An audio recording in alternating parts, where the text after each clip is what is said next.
साताऱ्यामध्ये निवडणुकीचा निकाल काय लागेल मला माहित नाही. पण साताऱ्यामध्ये उभं कोणतरी राहतंय याला महत्व आहे.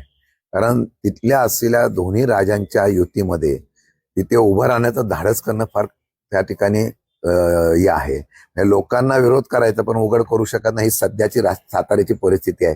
पण काय का ना, अध्यक्ष म्हणून मी राष्ट्रवादीच्या माध्यमातून बऱ्याच ठिकाणी उमेदवार उभे केलेले आहेत. पक्ष जिवंत राहायला पाहिजे. नेते गेले, सगळे गेले तरी पक्ष जिवंत राहायला म्हणून उमेदवार आम्ही उभे केलेले आहे. निकाल त्याचा काय लागेल, पण धाडसानी लोक उभी राहत आहेत, सर्वसामान्य कार्यकर्ते उभे राहत आहेत, याचं मला कौतुक आहे. आणि सुवर्णाताईंच्या बाबतीमध्ये बोलायचं झालं तर त्या सामाजिक चळवळीमध्ये काम करणाऱ्या महिला आहेत. तुम्ही त्यांच्यावर अन्याय केलेला आहे आणि भाजपने आणि यांनी कशाला सांगावं. भाजप तर आता स्वतः इतकं कार्यक्षम आहे, इतकं लोकप्रिय आहे असं म्हणतात, पण इतक्या पक्षाची लोक आणि यांच्यात वाद काय चाललेला आहे.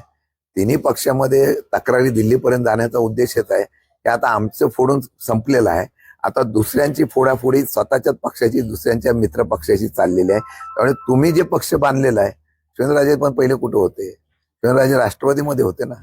ते आता सांगायला लागले की आमच्याकडे उमेदवार मिळाला नाही. पण सुवर्णाताईंनी एका महिलेने धाडस केलेलं आहे उभं राहायचं, आणि मला वाटतं की त्यांनी धाडस केलेलं आहे आणि आम्ही ठरवलेलं आहे की एका महिलेला संधी द्यावी. शेवटी महिला स्वच्छ प्रशासन चालू शकते हा विश्वास दाखवण्यासाठी त्यांनी उभं केलेलं आहे.